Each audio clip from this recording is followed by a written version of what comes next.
Président Leroy, bonjour. Ce congrès de l'agriculture et du tourisme est quelque part une nouveauté. On se demande toutefois quelle est la raison pour laquelle le Conseil général a lancé cette opération. Et deuxième question, il semblerait que seule la Moselle fasse ce genre de rencontre.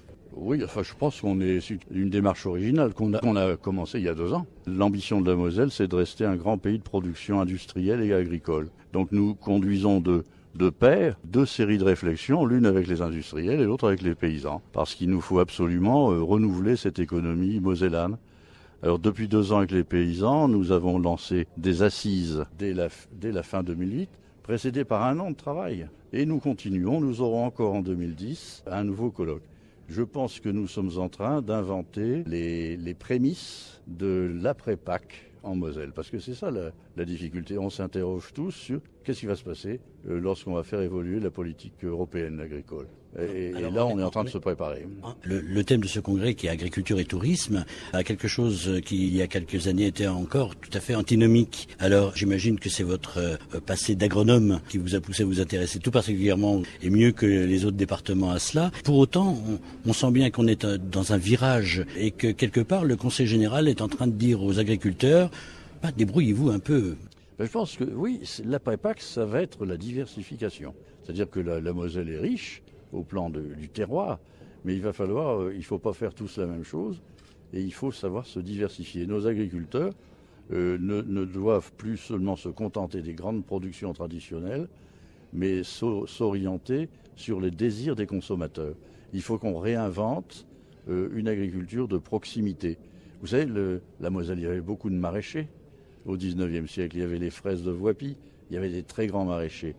Et il faut réinventer désormais une agriculture proche des consommateurs, proche des touristes.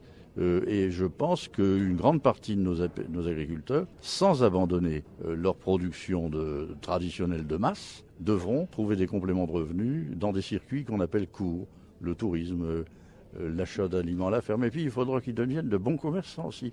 Pourquoi ne pas imaginer des agriculteurs se regrouper et avoir des magasins de vente de produits à la ferme, mais à Metz, et pas attendre que les gens viennent chez eux. Dans ce colloque, une question se pose aussi, c'est le tourisme. Certes, on voit que le département, et vous en êtes témoin et acteur, s'est lancé depuis une bonne dizaine d'années dans le tourisme, ce qui paraît déjà un enjeu un petit peu étonnant dans l'historicité du département. Et en même temps, les agriculteurs sont accusés de tous les maux en termes de pollution, de différentes choses comme cela, et c'est un petit peu antinomique du tourisme. Je crois que c'est à l'image du monde moderne.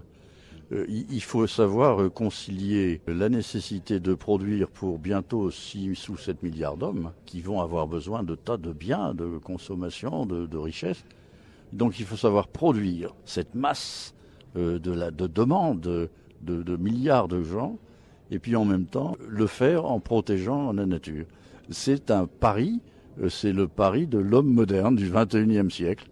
Il faut produire en masse, parce qu'il ne faut jamais oublier qu'il y a 7 milliards d'hommes à nourrir d'ici 20 ou 30 ans.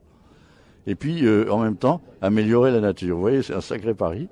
Et à mon avis, on est capable ici en Europe d'être pilote en la matière. Et dernière question, quel est le message que vous allez délivrer aux agriculteurs aujourd'hui ?